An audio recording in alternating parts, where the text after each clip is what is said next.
On va voir la fonction fraction année. Donc je vais sur fx.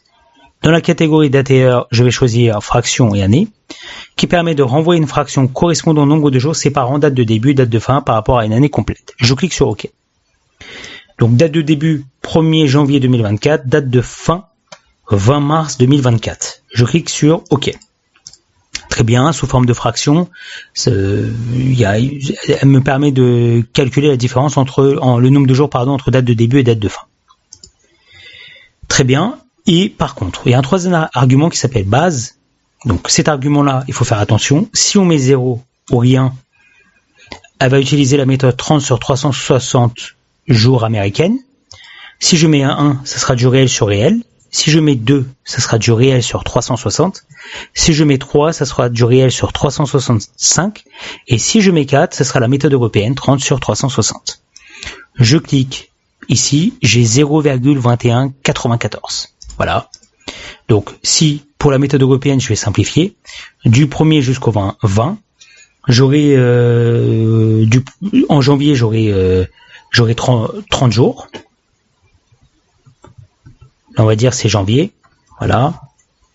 Février. Et là, on va mettre mars. Là, je fais la méthode européenne.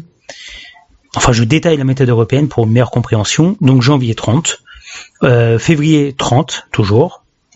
Voilà, parce que j'ai le mois complet. Au lieu d'avoir 28 jours, j'ai 30 jours parce que c'est la méthode européenne. On part sur 30 jours de base par mois.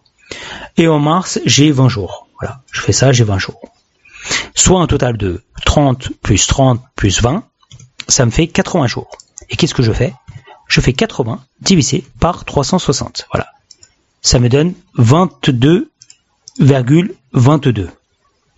Voilà, qui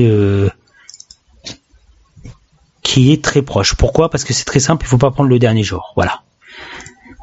Il faut jamais prendre le dernier jour. C'est le dernier jour, c'est le jour où il y a le dénouement d'une opération financière, par exemple. Voilà. Je retombe sur le bon calcul de 0,2194 par rapport à une méthode européenne. Donc d'ailleurs, sur la méthode américaine, j'ai le même résultat. Par contre, j'ai pas le même résultat sur le réel 360 et sur le réel 365. Donc ça peut être un avantage si vous voulez calculer des intérêts chronochus ou faire des calculs sur des opérations d'emprunt ou de prêt, d'utiliser avec un raccourci cette formule fraction pour année.